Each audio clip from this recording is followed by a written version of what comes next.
Welcome to episode 23 of Morrow Marriage, the podcast. And this is where we share our stories, our lessons, and really, you get to see us interacting so you can know it's real. All right. I want to talk today, honey, about why marriages today are not working. Why people stay together for the kids and it's not what you think. Why men are not leading in their home. I'm Cass. I'm Kathryn. Not so obvious ways to get the sex back. So when you dated your husband in the beginning, did you ever answer the door with your hair all crazy? We're Morrow Marriage. Let's flip divorce statistics with the new marriage. Now this, if you've been watching or listening for any period of time, we're totally unscripted, okay? So I don't know where this is going to go, but I would love to have my beautiful and brilliant wife give me her perspective on why marriages aren't working Why marriages today are not working? Well, I think that commitment is really low. I think one of the big things is that everything is replaceable. We live in a really material world, and somehow our husbands, our wives, I was going to say our children, but I don't think most people think that their children are replaceable. But this is a really good thing. Why would a woman think that, oh my gosh, I could never leave my children? I thought this way, by the way. I did not want to lose my children. I didn't want anybody else to raise them. I didn't want to lose 50% custody. I didn't want any of that. But yet, my husband was to me replaceable. Why? I wasn't as committed as I anticipated that I was going to be. Now, obviously, I'm a bad example because I did stay committed and we were able to turn things around. But the question is, why are marriages not working? Well, they're not working because you don't stay committed to the commitment that you made, because everyone and everything is replaceable. Let's talk more about that, but I want to just address what you just said, because you're not a bad example. I think that there's a reason we did the episode on why people stay together for the kids. I mean, there are so many reasons why people stay there, where they stay coasting. You're in the hamster wheel that just never stops spinning. You're on the roller coaster, or you like to call it the crazy train. Like, there's so many. So I don't think you're a bad example. I think that this is a problem, that people are staying committed in quotations, but they're not actually committed. So I think if you can recognize that, we can talk about commitment for a second. I think there's a lot more that goes into this, but commitment, in the old days, I don't know if you know this, but in the old days, I'm sure you just get it inherently. Well, I don't know. You're a lot older than I am, honey. Easy. So if you think about it, in the old days, if you got divorced, you were automatically disrespected by your community, right? Now, nowadays, it's totally different. It's accepted. You're not disrespected. It's accepted if you get a divorce. It's just okay, because people don't honor commitment. Like you said, I would say their vows, their actual vows. Like, you got to seriously start thinking about what it is that you want to say on your vows. Because if you're adding on the end of it, unless I don't get my needs met, then you might as well not get married. Mm-hmm. And I think that's really the big issue with why people get divorced now. Needs. Well, yeah, it's conditional. It's conditional. Mm-hmm. I want to go back to what you said about commitment, because it brings up a really good point, that there's two different types of commitment. If you are coasting along in your marriage because you're quote unquote committed to marriage, but you're not committed to your partner, you're not committed to happiness, you're not committed to joy, you're not committed to have a fulfilled life, that, sure, there's value in that type of commitment because you're not quitting on your marriage, technically. But if you're just coasting along like I was, I had already quit on myself, quit on my husband, quit on my marriage. I had given up, but I was still married. I didn't want to get a divorce. So commitment can be looked at in two ways, like you just sort of brought up. You're going to say something? Yeah, that just made me think. Like, if you guys think about like intentional, remember when we met and you were like, no, I mean, I think it was Oprah, and it's like the 30-day sex challenge, and you try to have sex every single day, and marriages that succeed do the sex. And so there's committed to the intention. Mm-hmm. And then there's committed to the commitment of loving, of enjoying, of being together. So there's so many different degrees of this that you're talking about that I think feed into why marriage doesn't work today. You have these ideas in your head, which again go back to your needs. They go back to your needs, and what your love is really, like you said, conditional, mm-hmm. right? Yeah. I think that people spend too much time focused on, I'll give you this if you give me that. Let me break this away from giving for a second. How about we go to taking? Okay. If we think about some of the social media comments, my partner never, right? all you're doing is taking. So you stopped giving and you still expect something in return. That's even worse than giving and expecting something in return. Have you ever thought about that? Like, it's absolutely asinine. It's crazy to me how many people stop giving and still expect to get. Yet it was already bad enough that you gave to get in the first place. Your needs. I think that marriages don't work today because people only care about themselves. And by the way, this is not me. This is not new. This is freaking old Dale Carnegie, 1912, wrote his book. Like, people inherently, you care about your needs. I care about my needs. All of you listening or watching care about only your needs. But it's in the work. Not only your needs. Only as a foundation. Right. Is what I mean. But in the work that's not only is because you and I, for example, we look to each other for how can we fulfill each other's needs. Right. Rather than it being transactional. That's what came up when you were trying to describe the giving to get and all of these things in marriage. Marriage has become, not only has your spouse become replaceable and everything in your life is replaceable, everything is a transaction. So there's tit for tat, this for that.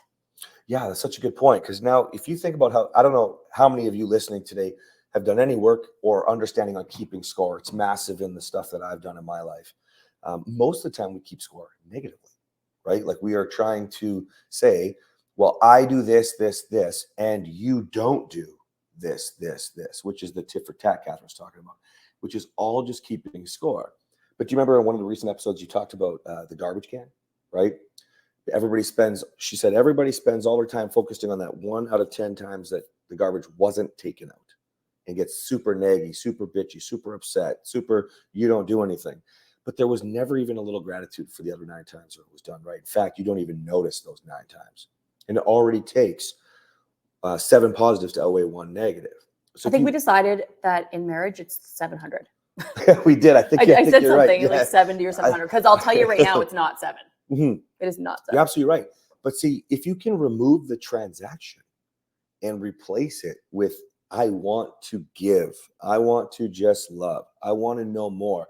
Let me give this a male perspective for a second so we can feed or feel the woman's perspective. A woman needs safety, right?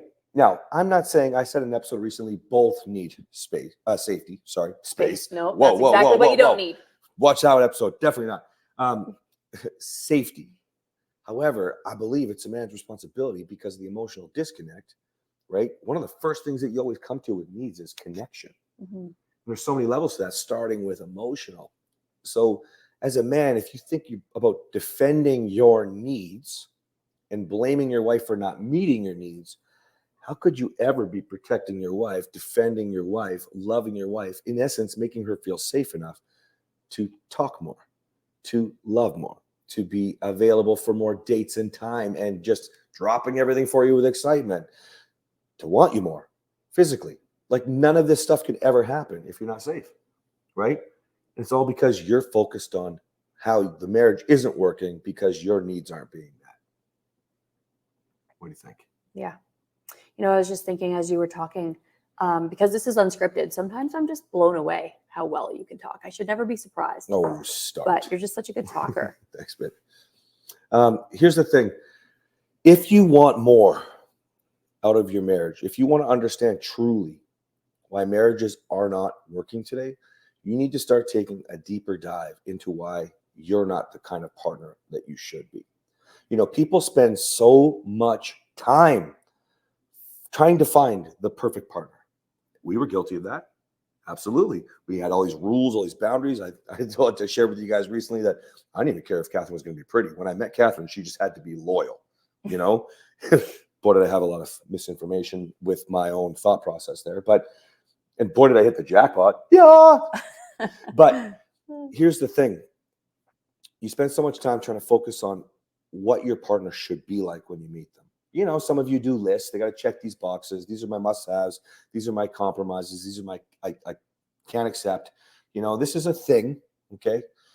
I actually had a list at one point. But then when you get in the relationship, you spend so much time trying to make them meet your needs again because things got in the way, right? Defensiveness, expectations from life, maybe your career, kids, right? The disrespect or accountability or lack thereof because you had jobs and roles that you decided, and all these things happen. So you start trying to fix your partner and make them who you want to be. Why instead don't you try to figure out how to be the best damn partner that you can be? Because then if you're giving more, taking less, you just get to receive, right? Well, I mean, both of you, if you're both doing that, Of course. then think about how explosive that could be. So if I'm over here, Literally. which by the way, literally, which like we've grown a lot. So Explosions are much different now. They used to be anger bursts and now they're la. yeah, no, they're much different. But yeah, imagine if, and I don't have to imagine it because we have done a lot of work. And so but it's important for them to imagine. Yeah. So I'm over here doing my best to be my best self. He's over here doing his best to be his best self. It helps to remove expectation. It helps to remove the transactional nature of marriage. It shouldn't be that nature, but it is. It helps to remove it because you're focused on how can you be the best partner? How can you do more? And so what you said was, I think then you said, then you actually get more. You receive. You receive. It's totally different than give to get. Yeah. It just happens. That's right. Yeah. Receive. Yeah. Receive versus get. I like that. Let's if you think about it, I'm going to use sex because it resonates so loudly especially for men, and maybe for you women whose husbands have been down the road where I was, the angry, pouty, frustrating, well, the toddler was not having sex. But if you think about it, so when safety, I removed the need that I need to have sex. I'm a man, I have needs. I remember the line that spurred it all off was, I need to use this thing. And I got all mad. I'm not attracted, I'm not in love, I'm upset. Was your response, right? Yeah. And so if you think about that, I remove my need, start trying to give her an environment that's safer. So I'm no longer a whiny toddler. I'm just showing up. Remove expectation. Remove the expectation of you have to meet my needs. And I start trying to figure out what Kathryn needs. Okay. And it wasn't just safety, of course. There's all these things that you have to do to show up. And then when you start fulfilling her needs, oh, I receive now. Now, careful the way you interpret the word receive. But so it changes everything. And, Kathryn used to say to me, baby, that it was like, if you'd stop yelling, I'd be happy. If you stop yelling, I'd want you. If we stop talking, every time we talk about sex, that makes me want it less, right? Think about all of those things. And I know men that are listening, you resonate with that. Just remove your need. Just start giving. And panties in the pocket, opening the towel up, putting the kids to bed early, bathroom. It's good stuff. Okay? It's good stuff. This is the exact opposite of why marriages they are not working. This is why marriages could be working. We just gave you the exact steps. Well, follow them. Yeah. Okay, we got to go. Bye. This has got me going. Okay, guys, we'll see you in the next episode.